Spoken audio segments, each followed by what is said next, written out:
did start with the cadets, and I'm back with the cadets as an adult volunteer, and I just seen these little soldiers walking past going somewhere, and I wonder what the hell they were.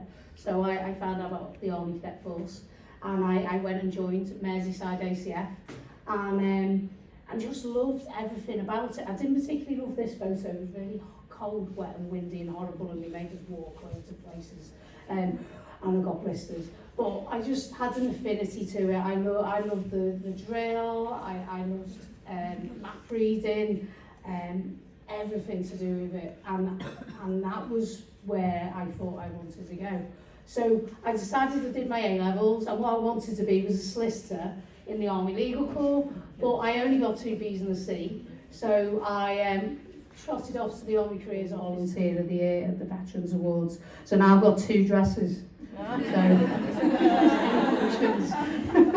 And that was for me sort of a bit more of a springing board. I continued to do my charity stories, which is a veterans dragon boating charity, amazing charity. If anybody wants some camaraderie, can go around the world competing with able-bodied people. So that's Purple Warriors.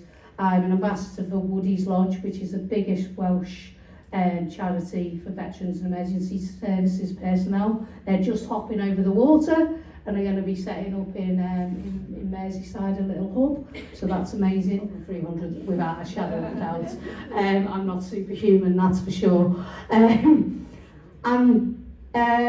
One last story. So a few of you were actually in Bosnia at the same time as me. My dad had just died while I was in training. As I said, I got posted and went straight to Bosnia.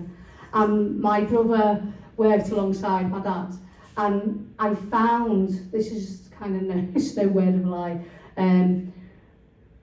a letter a year from the day he died. I was looking through some old diaries, and I found my 98 diary and pulled out a bluey. Everyone remember a bluey? We old enough for that? If not, it's electronic blueys or something.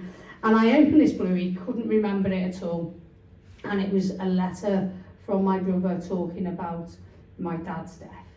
And it was like a letter from beyond the grave. It was pretty, I didn't even remember keeping it. And it had some good advice in there, and it was amazing that I found it that day. And this was his closing words, is remember to make the best and the most of life. And that's what I try to do every day.